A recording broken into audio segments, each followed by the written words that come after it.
primeiro, pessoal, vou explicar para vocês que a última vez que caiu, só para vocês terem uma ideia, para vocês se situarem no tempo, né? Eu sempre falo que antes mesmo da gente começar a estudar qualquer coisa, é interessante a gente entender como que essa coisa acontece no decurso do tempo. Então, o último exame de ordem que teve uma peça de apelação na área civil foi o 42º, tá certo? Ele foi o exame de ordem de fevereiro de 2025. Eu, inclusive, quando eu falei para o Rafael que eu escolheria a peça da apelação, foi até apostando, porque, de toda forma, é uma peça que faz parte da vida de quem advoga na área civil, né? É algo que é muito presente na vida do advogado, porque a gente vai ver que é a nossa forma de recorrer de uma sentença de mérito, né, para a segunda instância, e, de toda forma, já temos mais de um ano aí do decurso, né, dessa cobrança feita pela OAB. Então, eu aposto, né, assim, que pena que quem vai fazer não está aqui presente, às vezes a coordenação, ela se esforça tanto, né, no sentido de trazer essas possibilidades para o aluno, aí o aluno que vai fazer meio que não está nem aí. E que bom que vocês que não vão fazer agora, né, estão aqui, estão imbuídos, estão envolvidos, interessados com o conteúdo, tá bom? Então, é muito bom que vocês estejam aqui. O nosso objetivo nesse momento, ele é bem prático, é montar essa apelação do zero, né, ou pelo menos explicar esse passo a passo, para que vocês, no momento que vocês precisem fazer essa peça, seja para a OAB, seja para a vida de vocês, tá? Vocês consigam fazer sem travar, tá? Porque eu espero que vocês consigam sair daqui sabendo exatamente o que vão escrever, a ordem da escrita e o porquê da escrita.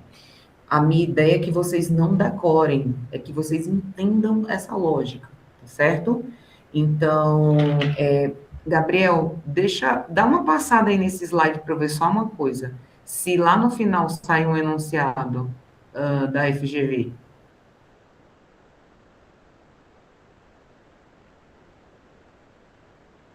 eu acho que eu não sei se eu coloquei no final a questão.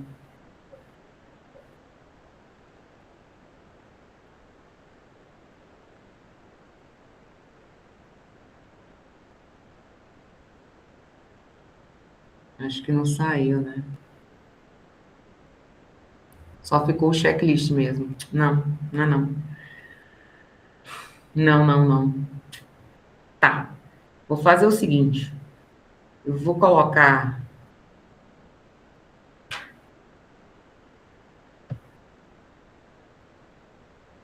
o enunciado. Eu vou colocar aqui para vocês rapidinho. Gabriel, eu vou pausar aí a tua e vou apresentar rapidinho aqui esse enunciado, só para o pessoal dar uma olhada, já que não saiu no slide, tá? Tá bom, professora. Vou tirar aqui então. Tá. E aí depois você volta para ele, tá?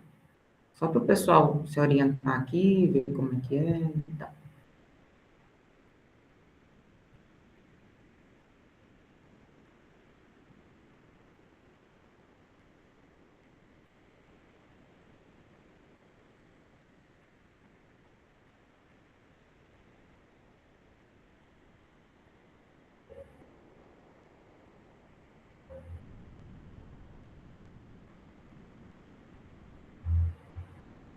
Aí, meus amores. Deixa eu ver se vai aparecer. Está um pouquinho mais lento.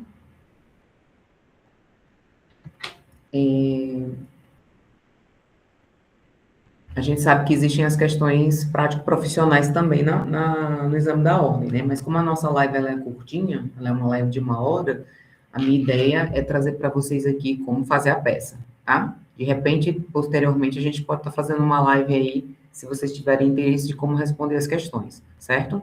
Só para deixar isso aqui esclarecido.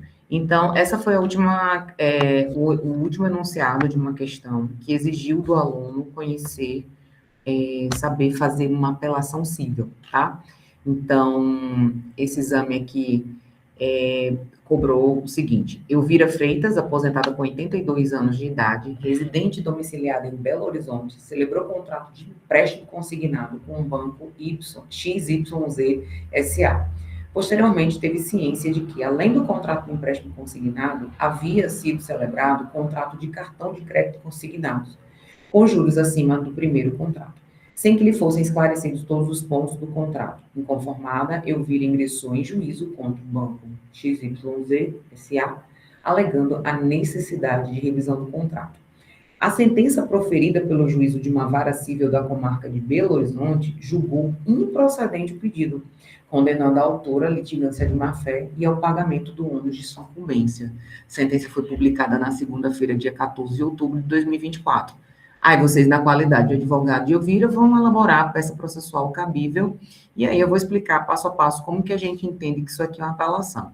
Primeiro ponto, pessoal, é de que quem advoga na prática, isso é muito comum, principalmente para quem advoga com direito bancário, né? Normalmente são ações de RCC ou RMC, que são ações de reserva da margem consignável ou de cartão consignável em relação a possíveis empréstimos, tá? Isso é algo muito comum que tem sido feito. A gente tem, inclusive, aqui no escritório, uma quantidade absurda de processos, né?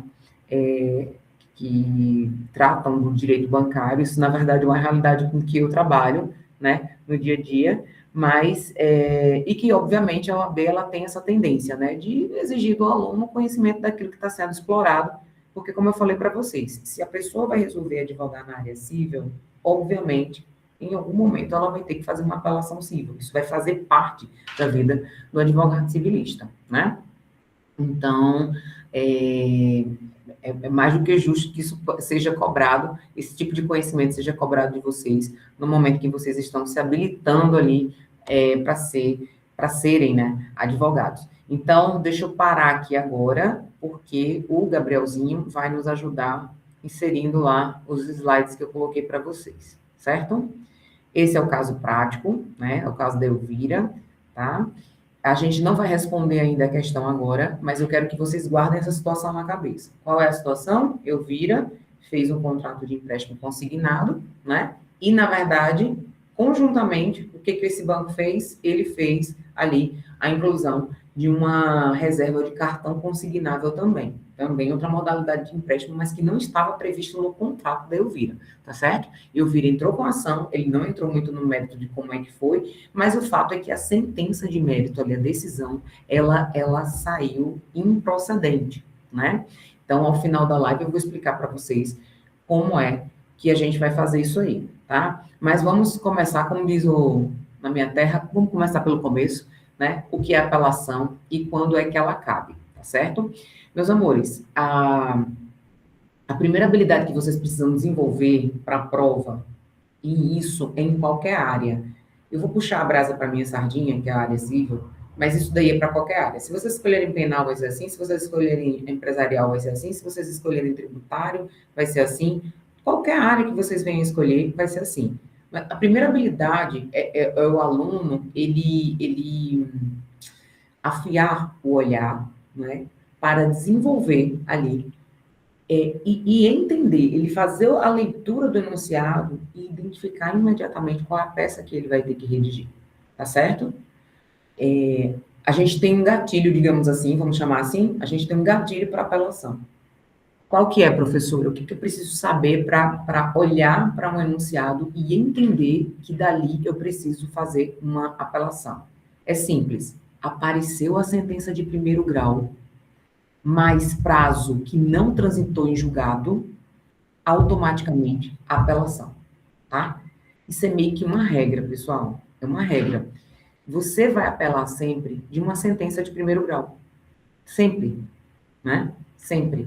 Então, ele vai falar isso para vocês, né? O enunciado, ele vai deixar isso claro. Ele vai dizer que a sentença foi improcedente. Das duas, uma. Ou ele vai dizer que foi improcedente, ou ele vai dizer que foi procedente em parte. Obviamente, não vai ser procedente na sua totalidade, porque senão não caberia nem recurso, né? Só caberia recurso para quem for réu, no caso, né? Aqui ela é a parte autora, tá?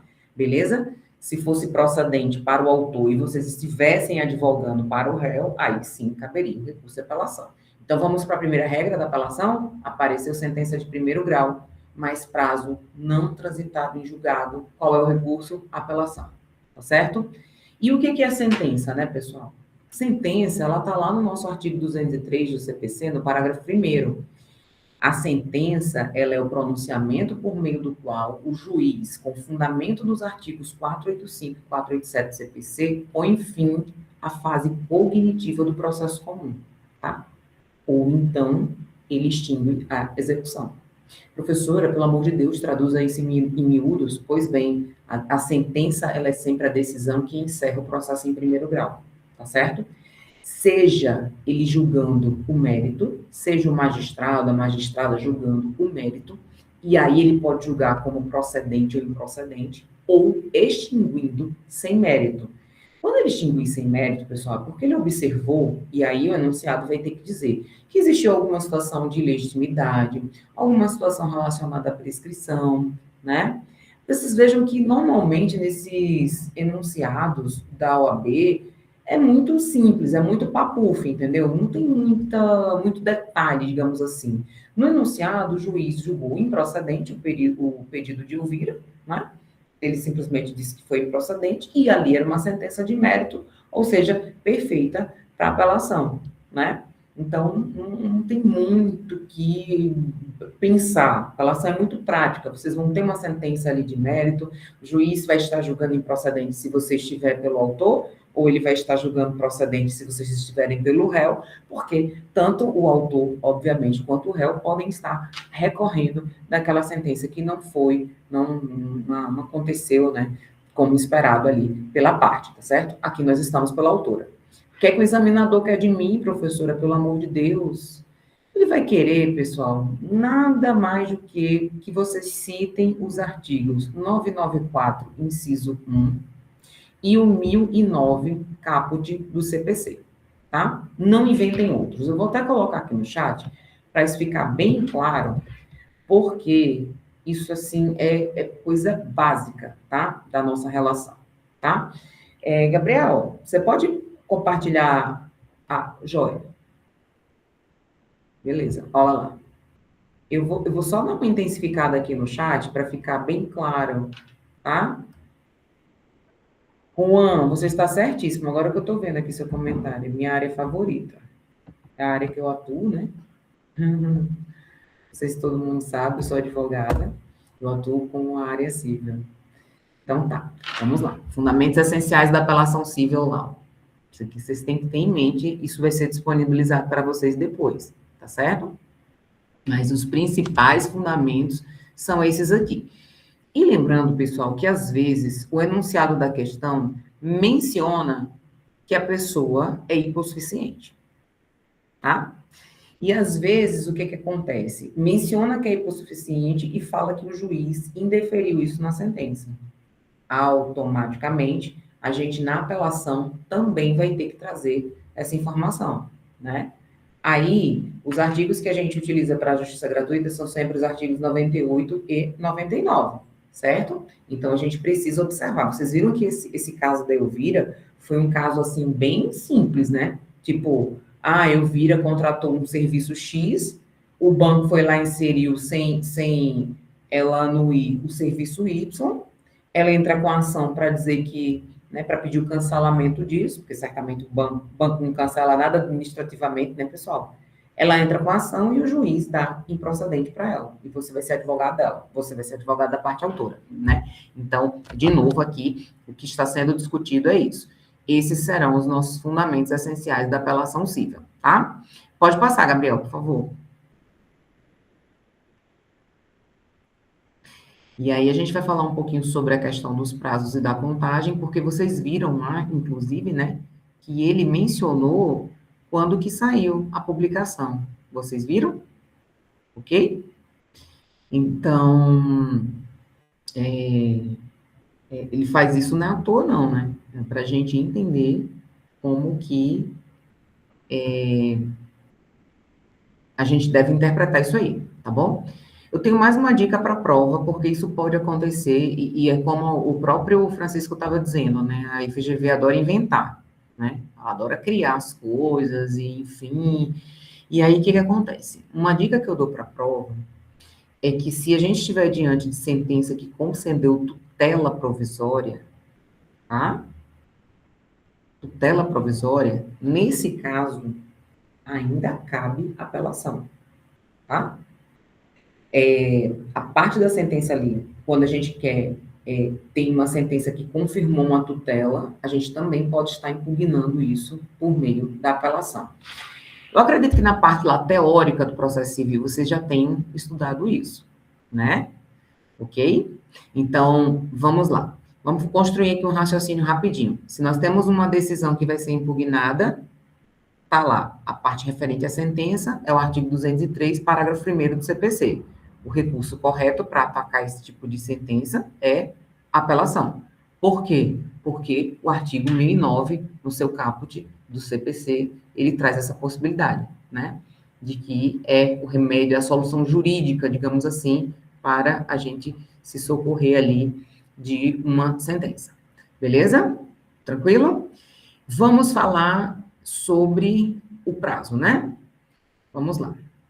O prazo, pessoal, para apelação são 15 dias úteis. Isso está na legislação, tá certo? 15 dias úteis. É simples, tá? Então, quando o caso prático apresentar a data da publicação da sentença, o que é que você vai fazer? Você vai excluir o dia do começo. Eu acredito que a maioria que já tem a maturidade em relação processual em relação a isso, né?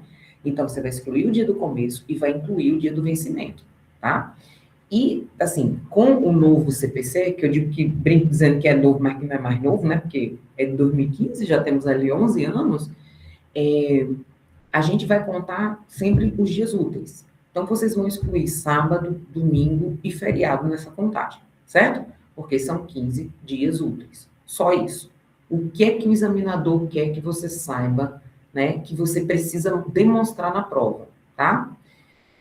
Ele quer que você coloque, inclusive, na sua peça, que a sentença foi publicada computando somente os dias úteis. Pode até fazer uma menção ao 219, que é quem coloca lá que se computa em dias úteis, com a exclusão do dia de início e inclusão do dia do vencimento. O termo final é estando, portanto, tempestivo. Entenderam? Beleza? Então, primeira coisa que a gente vai ter que se preocupar, depois de identificar qual é a peça, vai ser qual é o prazo. Está dentro do prazo, não está? Óbvio, pessoal, que eu acho pouco provável que eles coloquem algo que não esteja dentro do prazo, porque a ideia é que vocês façam recurso, né? Então, vai estar ali dentro do prazo, mas é importante você demonstrar para o examinador que tem conhecimento sobre isso, né? Falando sobre a data da publicação da sentença e contando somente os dias úteis e normalmente dentro de um contexto explicando ali como foi que aconteceu esse cômputo. Então, assim, para quem está se inserindo, quem está ali sendo avaliado, né, para ver se vai conseguir ter a OAB ou não, vocês vão excluir o dia de início e vão incluir o dia do vencimento, tá? Exclui o dia do início, ali começa no dia seguinte, e exclui o dia do vencimento. Lembrando que, se, por exemplo, o início do cômputo desse dia se der num sábado, num domingo ou no feriado, a gente vai começar a computar no primeiro dia útil seguinte, certo? Ok? Vamos lá. Bem, então, já que estamos falando aqui sobre a apelação, vamos falar sobre a sua estrutura. A apelação é uma peça que ela é estruturada em duas partes, né, com endereçamentos distintos. Quem não sabe disso vai perder ponto. Então, nós temos aquilo que é chamado de duas folhas. Acho que foi a Gabriela que falou que está no terceiro período ainda, né, Gabriela? Isso, Você já está estudando processo civil? já sim. Qual é a parte do processo civil que você se encontra? Obrigações. Não, aí é direito civil. Processo Ah, civil. processo civil, estou Ah, estudando sobre provas agora. tá, então tá ali na parte da instrução processual, não é isso? Não Isso. chegou em recursos ainda, né? Não. Entendi. No seu caso, você vai ter um pouquinho mais de dificuldade, porque você ainda não chegou na fase recursal. Aham. Apelação, Gabriela, é um tipo de recurso que o processo civil tem. tá? Então, por enquanto, você está estudando como é que se dá a instrução processual, né? Desde o seu início até o momento em que sai a sentença. Então, se a gente estivesse falando de uma linha do tempo, Gabriela, o que ia acontecer? Você está ali, ó, na instrução processual, você está no meio ali do estudo sobre provas, certo? E aí, depois disso, o juiz ele vai sentenciar. A apelação é um tipo de recurso que, para essa sentença definitiva aqui, é que cabe, né? E, obviamente, você só vai recorrer se você não estiver satisfeito com o resultado, né? Então, sendo pelo autor, sendo pelo réu, é possível, cabe a apelação, tá? E, obviamente, que depois é aberto o prazo ali para outra parte contra-razoar, tá bom? Então, voltando aqui para a questão do prazo, a gente já sabe que são 15 dias úteis, já expliquei para vocês, como a Gabriela ela ainda não estudou a parte de recursos, né? Gabriela, todo prazo recursal no direito brasileiro é computado dessa forma, a gente exclui o primeiro dia e inclui o último dia. Lembrando que no início desse cômputo, se o primeiro dia se der num sábado, domingo ou feriado, a gente vai sempre pular para o primeiro dia útil seguinte, porque esse cômputo, desde 2015, se dá por meio de cômputo de dias úteis. Beleza? Tá dando para entender direitinho? Tá dando para entender, sim. Eu cheguei a fazer estágio na área trabalhista, civil, aí eu tenho uma noção, assim, desses prazos de contagem e tudo mais. Ah, legal. Então aí a apelação, pessoal, sempre são 2 folhas, tá? Sempre, sempre, sempre, sempre. É um recurso que ele tem a primeira folha dirigida ao juízo de primeiro grau. Por quê? Porque o juízo de primeiro grau é quem recebe formalmente o recurso, tá certo? E vai verificar o que nós chamamos de requisitos de admissibilidade. Gabriela, nesse momento vai ficar um pouquinho mais difícil para você, porque quando você estudar os recursos, aí você vai saber o que são esses requisitos de admissibilidade. Daqui a pouco eu vou fazer assim, dar uma passadinha por eles, né? Porque como a live é muito rápida, não dá para a gente realmente entrar no mérito, assim, da teoria de forma aprofundada, tá? Mas essa primeira folha ali, ele vai sempre para quem? Para o juízo de primeiro grau. Quem é o juízo de primeiro grau, professora? Pelo amor de Deus, já esqueci. Pelo amor de Deus, não esqueça, não. O juízo de primeiro grau é simplesmente quem sentenciou e que você não gostou. Você vai recorrer, você vai, tipo, enredar, né? Você vai falar assim, ei, presta atenção, Excelência, eu vou recorrer, não gostei do que o senhor fez, não, né? Pois então, fique o senhor ciente que eu vou recorrer. E ele vai receber, obviamente, isso aí, e vai verificar se existe requisitos de admissibilidade para que esse processo ele possa subir, pessoal. Subir para onde, professora? Para a segunda instância, né? Ele vai subir para a segunda instância, que é a nossa segunda folha ali, que vai conter o que nós chamamos de razões recursais.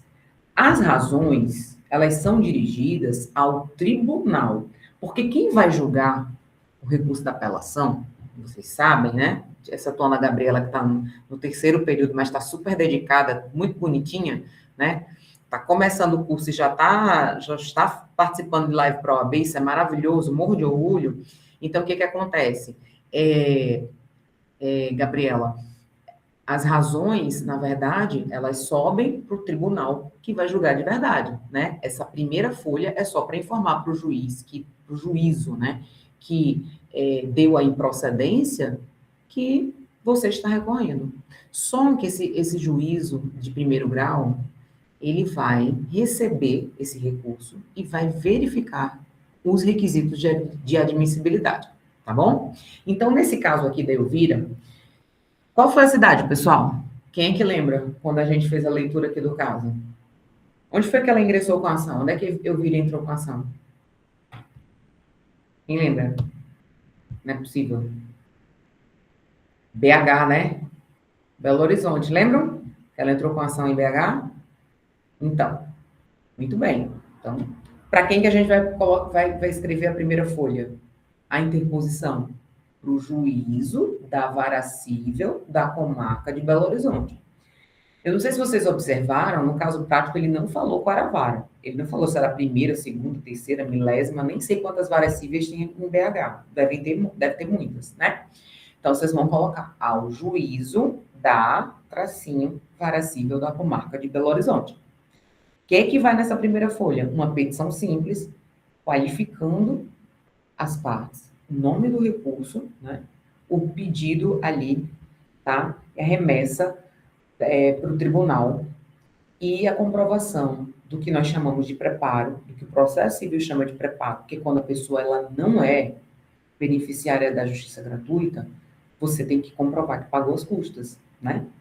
Então, inclusive porque isso é um requisito de admissibilidade, é saber se pagou custas ou não. Sendo justiça gratuita, vocês só podem também, inclusive, levantar isso aí se o próprio anunciado disser. Se não, vocês vão ter que fazer menção dizendo que o preparo está ali, que está tudo certinho, tá? Então, nessa primeira folha, é para quem? Para informar para o juiz de primeiro grau que você vai recorrer. A segunda, sempre, nesse caso aqui, como a gente está falando de BH, vai ser o Egrégio Tribunal de Justiça do Estado de Minas Gerais. O que é que tem lá, pessoal? O que é que tem que ter nessas razões? Porque o juiz de primeiro grau vai, inclusive, observar para ver se existem esses requisitos de admissibilidade. Tem que ter o cabimento do recurso, a tempestividade, saber se é tempestivo ou não, e é nesse momento que vocês vão fazer aquele cálculo lá dos 15 dias úteis, né? A síntese dos fatos. Aí, às vezes, é um caso que tem preliminar. Se houver preliminar, precisa ser apresentado, tá? Se não houver, ok, vamos passar direto para as razões de mérito. E depois, os pedidos finais, tá certo? Queria dizer para vocês, dar uma dica aqui, que a FGV adora fazer isso e é bom para quem vai fazer o exame da ordem ficar esperto com isso, tá bom? A banca já zerou peça de candidatos que endereçaram ambas as partes, ambas as folhas ali, ao mesmo destinatário. Não pode. A primeira folha é para o juízo de origem. A segunda folha são as razões que vocês vão escrever ao tribunal. A competência vai ser a que o caso disser. Nesse caso, estamos tratando de BH, de Belo Horizonte, porque o caso falou, tá? Não pode inventar, não pode colocar outra competência que não seja aquela que o próprio caso apresentou, tá certo? Então, vocês precisam ficar atentos, porque havendo um erro básico desse, no endereçamento dessas peças, automaticamente a banca nem continua, ela já zera, tá? Ela já zera isso para o candidato, certinho? Então, vamos ficar espertos e ligados em relação a isso aí, tá bom? Meus amores, vamos falar um pouco agora sobre os efeitos que a apelação tem. A gente está tratando de um recurso possui efeitos, e esses efeitos, eles precisam entrar nos pedidos das razões recursais. A gente tem sempre que focar num aprofundamento maior em relação às razões recursais, porque a primeira folha, pessoal, ela é basicamente informativa. Tipo, ei, excelência, eu vou recorrer, né? Assim, trocando em miúdos, é isso. Eu vou recorrer. Beleza, né? E aí ele vai analisar a questão da admissibilidade. Mas as razões, aquilo que vai ser o coração pulsante ali daquela relação, né, daquela peça, vai estar associado às razões, tá certo? Então, vamos lá. Toda apelação, ela pode ter ali a presença de 3 efeitos, tá certo? O que significa isso na prática? Se ela tiver um efeito suspensivo, a sentença, né, ela não produz efeito imediato. Então, lembra que ele deu improcedência? Essa improcedência, ela não vai ter efeito imediato, tá certo? Por quê? Porque o vencedor ainda não vai poder cumprir a sentença que ele declarou lá a improcedência, né? Ele determinou a improcedência. Então, a sentença, ela não produz efeitos imediatos quando estamos diante do efeito que é considerado, que é chamado de suspensivo. A base legal disso é o artigo 1012 do CPC, tá bom? Nós temos o efeito devolutivo, tá? O tribunal, ele reexamina no devolutivo, imagina o que é devolutivo, devolver. Então, ele reexamina toda a matéria impugnada, tá? E devolve ao tribunal o conhecimento do que foi impugnado, tá? A base legal disso aí é o 1013, tá? O suspensivo está no 1012 do CPC, o devolutivo está no 1013, ok? Nós temos um terceiro, que é o efeito regressivo. O juiz de primeiro grau, ele pode se retratar da sentença, tá? Antes de remeter esse recurso ao tribunal. Então, às vezes você ingressa e se o juiz de primeiro grau ele já retratar, esse efeito vai ser o regressivo. O efeito regressivo está nos artigos 331 e 332 do CPC, parágrafo 3º, e o 485, parágrafo 7º do CPC, tá bom? Vamos lá. Vamos falar um pouco sobre as exceções sobre esse efeito suspensivo. Em algumas hipóteses, né, a apelação ela não tem esse efeito suspensivo. A sentença, ela já possui efeitos imediatos. Tipo assim, já pode começar a ser cumprida, né? Só que, normalmente, isso está... Eu vou falar de forma bem genérica aqui, porque a gente realmente não consegue trabalhar ponto a ponto. Essas hipóteses, onde a sentença, ela não fica com esse efeito suspensivo, de suspender ali, né, o que foi determinado, essas hipóteses estão no artigo 1012, parágrafo 1º do CPC, tá? Então, ali nós temos homologação de divisão ou demarcação de terras, condenação de pagar alimentos, tá? Quando o processo é extinto, sem resolução do mérito, ou quando julga improcedentes os embargos da parte executada. Então, ali nós temos algumas situações processuais onde esse efeito suspensivo, que naturalmente a apelação teria, não vai se aplicar, tá? Está no 1012, parágrafo 1º. A gente vai fazendo suas anotações, coloque isso, porque isso é muito importante. Por quê? Porque a gente está acostumado, pessoal, eu tenho certeza que no raciocínio, né, do aluno, que às vezes ainda está um pouco imaturo, né, em relação à parte processual, às vezes o aluno pensa assim, não, se eu vou recorrer, eu vou apelar, tá tudo bem, né? Efeito suspensivo na hora. É papuf, menina, é igual a caldo de cana, sai na hora, né?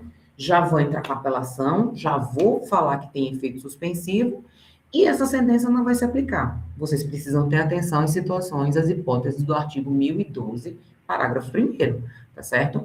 Que são hipóteses aonde não vai se aplicar o efeito suspensivo ali, imediatamente, tá certo? Por quê? Porque a sentença ela vai terminar produzindo efeitos. São 6 hipóteses, pessoal, 6 hipóteses. Então, para quem vai fazer o exame da ordem, tem que dar uma batida, uma passada de olho nisso aí, tá? E assim, na verdade tem que passar o olho para lembrar, porque se for mencionado alguma hipótese que você olha assim e fala, é uma condenação de pagar alimentos, fixe, então não posso pedir efeito suspensivo, porque não vai se aplicar. Pronto. Lembrando que quem faz a segunda fase vai com vadimécum, a lei seca, né? Pode ir com vadimécum sem comentários, a lei seca. Então é um facilitador. Se você vai fazer na área civil, já deixa marcadinho lá que as 6 hipóteses onde a apelação ela não vai ter efeito suspensivo. Por quê? O que acontece? Se o aluno ele vai lá e coloca que tem efeito suspensivo, uma hipótese que a lei proíbe, perceberam que vocês vão perder? Né? Existe um mnemônico para essas 6 exceções.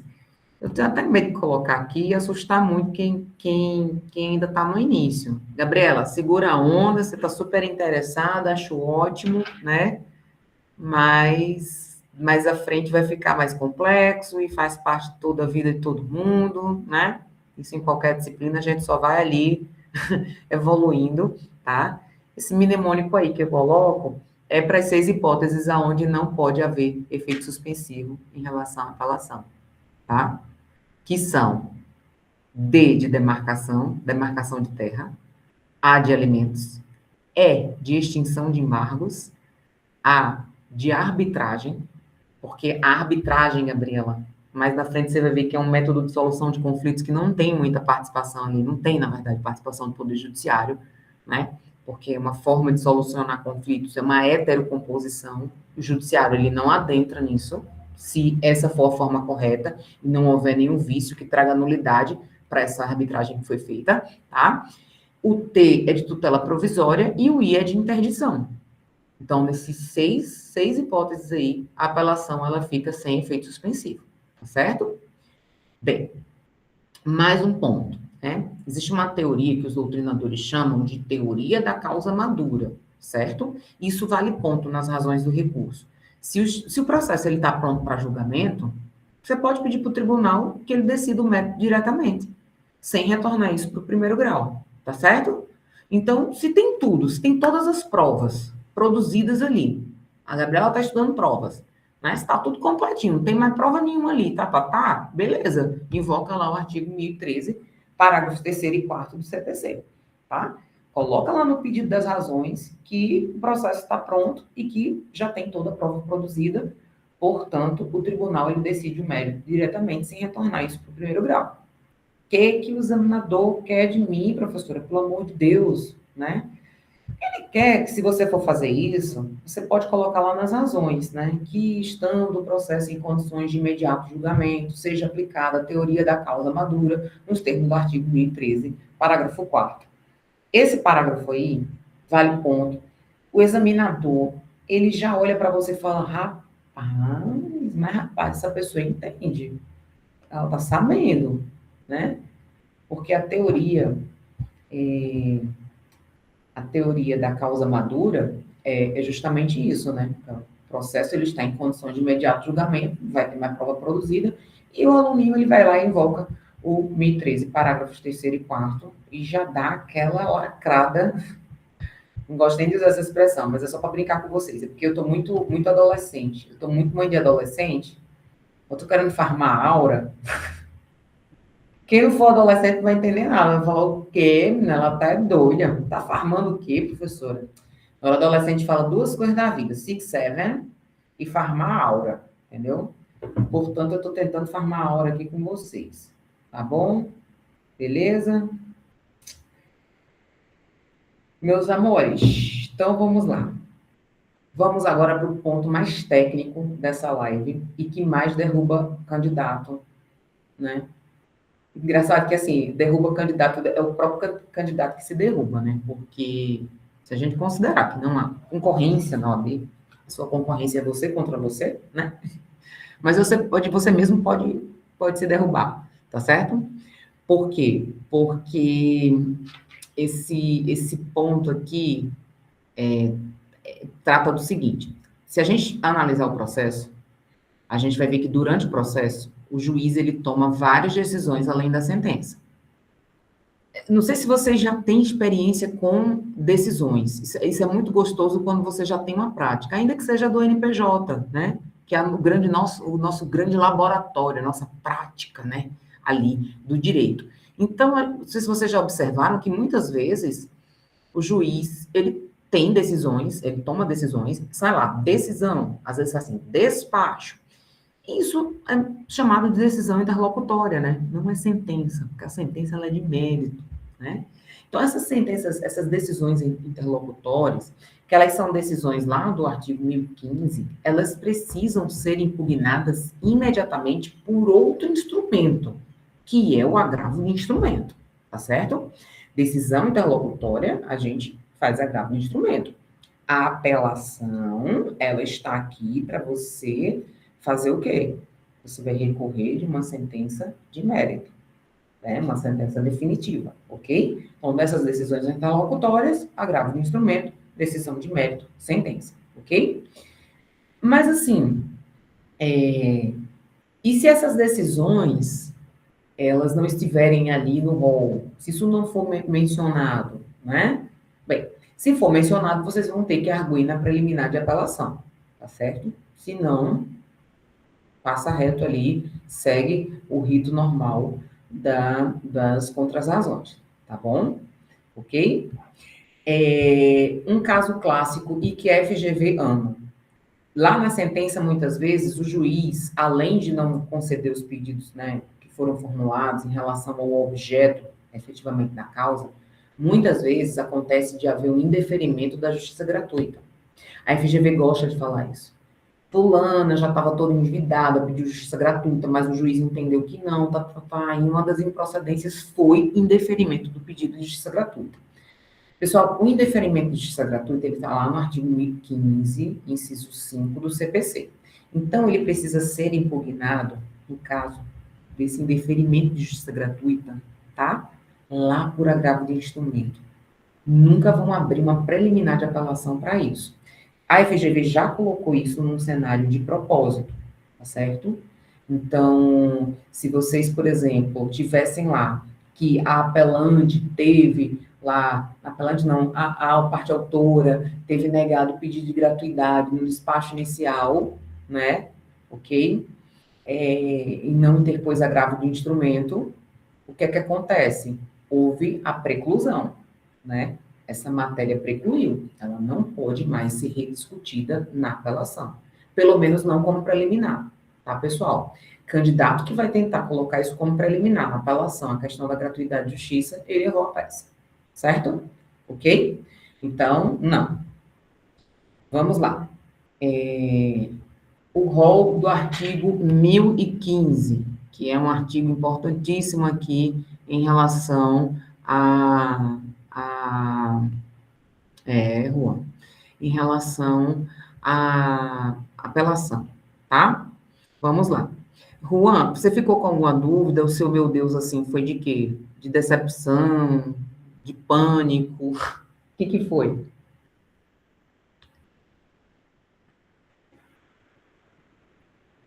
Cadê Juan? Parma aura. Tô muito adolescente, né? Mas sou mãe de adolescente. O que é que você quer que eu faça? Eu tenho que entrar no esquema. Você quer que seja uma mãe desatualizada ou descolada? Descolada, né? Ué, se eu tenho que ser descolada para vocês, não? Tem que ser para adolescente lá de casa também. Muito justo, justíssimo. Tá, beleza. Então vamos lá, pessoal. Não é para confundir agravo de instrumento com apelação. Presta atenção. Agravo de instrumento ataca decisão interlocutória, não sentença de mérito. Pelo amor de Deus. Eu só coloquei isso assim para isso ficar muito claro. Às vezes, para quem já tem prática processual, isso é o óbvio. Mas a grande verdade que eu tenho para falar para vocês é que o processo, seja ele penal, seja ele civil, seja qualquer tipo de processo, relação processual trabalhista, o processo ele é árido para o aluno que não está estagiando, entendeu? Porque ele não tem o hábito de ali olhar como é que ele acontece na prática. Então, ele tem uma dificuldade muito maior. A pessoa fala sentença de mérito, o aluno fica cri, cri, cri, né? Então, agrava o instrumento, só decisão interlocutória, tá?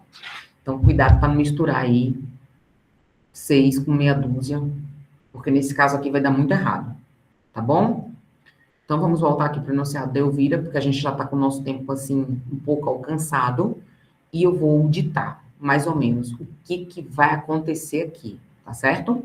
Vamos lá. Então, voltando lá para a Elvira. Como é que vai ser a nossa primeira folha? Vai ser ao juízo da 20ª Vara Civil da Comarca de Belo Horizonte, do Estado de Minas Gerais. Ou Belo Horizonte / MG, né? Por que 20ª Vara Civil? Nesse caso, porque ele informou, se for o caso, né? Acho que ele informou, eu botei aqui 20ª, mas eu acho que não foi 20ª, não. Deixa eu ver aqui. Enunciado uma vara, não. Desculpa. Ele botou uma vara civil. Ele botou uma vara civil. Então, não pode. Você vai colocar o tracinho, tá? Ao juízo da tracinho, vara civil da comarca de Belo Horizonte, Minas Gerais. Certo? Primeira folha. Elvira Freitas, qualificação dela completa. Completa. Professora, mas eu estou na prova, o que eu devo fazer? Não vou passar um tempo botando um monte de tracinho, inventando. Não inventa nada. O candidato que inventa é desclassificado. Sempre eu digo para vocês o seguinte: seu adolescente, ele está na adolescência da infância, né, Gabi? Qualificação completa. Coloquem sempre assim. Qualificação completa para o examinador entender que você qualificou completamente, né? A parte. Ok? Por meio de seu advogado. Qualificação completa também do advogado, vem interpor com fundamento nos artigos 994, inciso 1 e 1009 do CPC, recurso de apelação. Em face da sentença de improcedência proferida nos autos da ação de revisão contratual contra o Banco XYZ, porque, meus amores, é o que tem lá no caso prático. Não estou inventando nada. Vou até colocar aqui no chat para ficar bem claro isso. E fica facinho para vocês, ó. Elvira Freitas, qualificação completa. Vocês não vão inventar dados, o caso não deu. Por meio de seu advogado, nome OAB, vem interpor, com fundamento no 994, inciso 1 e 1009, caput do CPC, recurso de apelação em face da sentença de improcedência proferida nos autos de ação de revisão contratual contra o Banco XYZ SA. E a qualificação do banco também, porque a gente não tem que colocar, porque ele tem que entender que você está qualificando o banco. Entenderam? Beleza? Vamos lá. O que você vai fazer na primeira folha? Você vai informar o que você requer. A apelante requer. A apelante requer o quê? A intimação do apelado para apresentar as contrarrazões e a remessa dos autos ao Tribunal de Justiça. Você vai falar só isso mesmo. Você vai dizer que você quer que a outra parte ela seja intimada, né? Para ela responder por contrarrazões e remeter os autos ao Tribunal de Justiça, porque as razões do recurso vão para esse Tribunal de Justiça. Certo? Gabrielzinho, meu amor, pode dar enter aí, tá?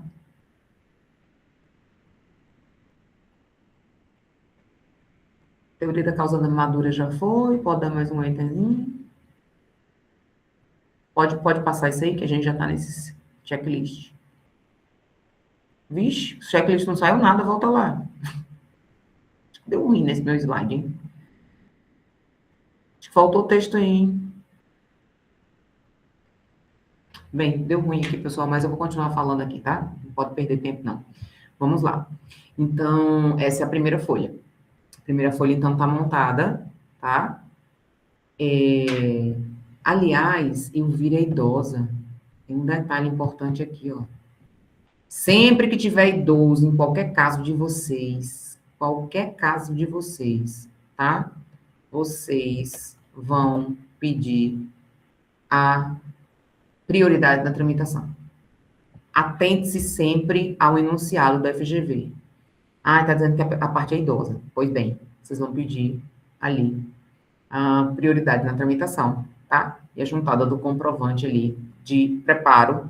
No caso ali, não falou que ela tinha justiça gratuita, né? Professora, mas eu posso pedir do nada? Não, meu amor. Porque o enunciado não falou. O enunciado não chegou e disse assim que a justiça gratuita dela foi indeferida, né? Ou que foi deferida. Porque tendo sido deferido, você vai colocar ali que você dispensa a juntada do preparo porque foi concedido o benefício da justiça gratuita, né? Que não foi o caso. Então, você tem que mencionar, de fato, o preparo, porque o preparo é requisito de admissibilidade, tá? Não pode esquecer disso, tá bom? Eu vou finalizar sempre com um local, uma data, e aí, sendo da OAB, vocês vão botar a data que vocês estão fazendo a prova, tá? E advogado OAB. Primeira folha tá pronta. Pronto. Beleza? Vamos fazer as razões rapidinho aqui? Muito bem. Como eu falei para vocês, essa primeira folha é dirigida para o juízo que deu a improcedência, né? Na segunda folha, a gente vai sempre fazer o seguinte, ó. A gente vai dirigir ao Egrégio Tribunal, nesse caso do Estado de Minas Gerais, certo? Egrégio Tribunal de Justiça de Minas, razões do recurso, apelação, apelante e o apelado. E o processo número, 3 pontinhos. O que vocês não souberem, não inventem, que se inventar, minha gente. Vocês são desclassificados, não pode. Não pode, pelo amor de Deus. Tá bom? E aí vocês vão abrir um parágrafo sobre o cabimento. Vai colocar lá do cabimento. Presente recurso, impugna a sentença de primeiro grau. Aí a gente começa com toda a fase lógica aqui do recurso, ó. Ele cabe para isso. Para impugnar a sentença de primeiro grau, proferida pelo juiz da Vara Civil da Comarca de Belo Horizonte, nos termos do artigo 999, beleza. Isso aí. Certo? Tempestividade, ó, admissibilidade aí. Aí você botar da tempestividade e vamos colocar aqui. A sentença foi publicada em 10 de outubro, contando somente os dias úteis, com exclusão do dia do início e inclusão do dia do vencimento. O prazo é de 15 dias, expira em 4/11. Tem que estar com um calendáriozinho assim, né? Contar para ver e colocar a data, porque isso faz toda a diferença, tá, pessoal? Toda a diferença. Na síntese da demanda, qual é a minha dica? você vai fazer uma narrativa bem objetiva. Você vai olhar para o enunciado e vai narrar de forma objetiva o que foi falado ali. Então, vocês vão fazer uma narrativa dos fatos do enunciado. Quem é a autora, o que ela contratou, o que ela descobriu, o que ela pediu, como o banco se defendeu e o que a sentença decidiu, né? Isso tem que constar e, obviamente, vocês não vão inventar nada. Isso tem que estar lá no enunciado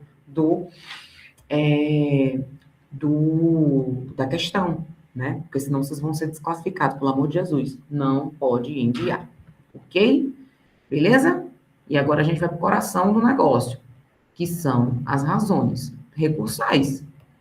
Então, as razões recursais aqui são os argumentos, pessoal. Os argumentos que vocês vão utilizar, tá?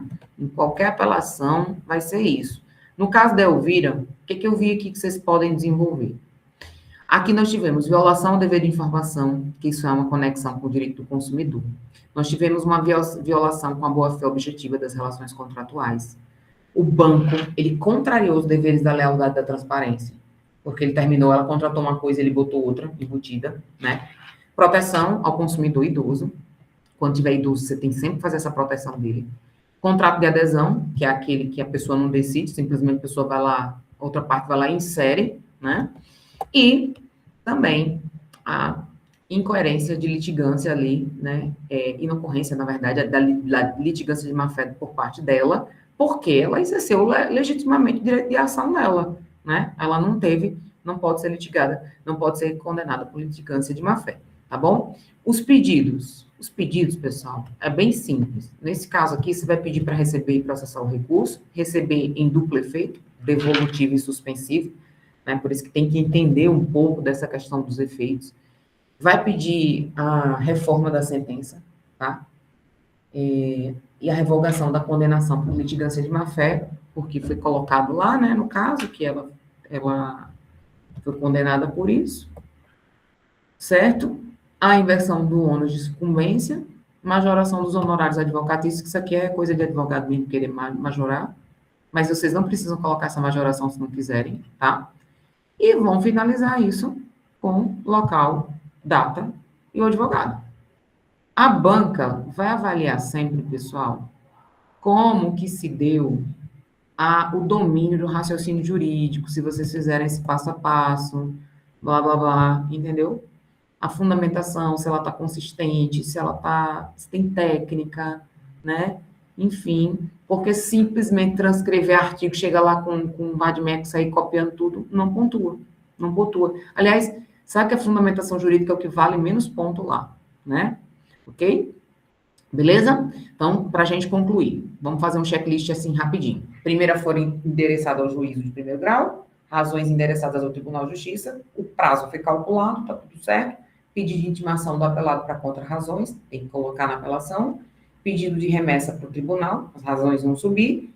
Falar sobre o preparo foi juntado ou foi justiça gratuita, né?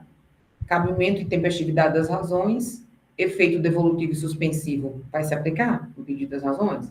Inversão de sucumbência, peça datada, enfim, aí você vai datar sempre do último dia do prazo. Cuidado com o prazo que você está fazendo a prova, pessoal, não já ter varado o prazo que o recurso possui, tá certo? Então, eu acho que é isso, acho que, assim, por mais que a gente esteja só fazendo meio que um checklist aqui em relação aos recursos da apelação, eu acredito que deu para esclarecer alguns pontos aqui, né, para quem vai fazer eventualmente, seja apelação tanto para a OAB quanto para a vida, né, porque às vezes no próprio trabalho, no estágio, vocês precisam fazer.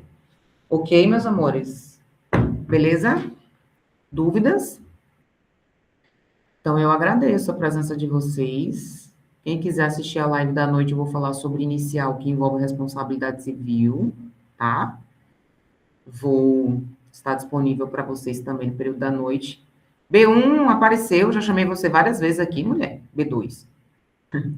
À noite eu estarei aqui com vocês para a gente tratar melhor sobre essa questão da inicial, que envolve pedido de responsabilidade civil na área civilista, que é a melhor, né? Diga-se de passagem. Tá bom?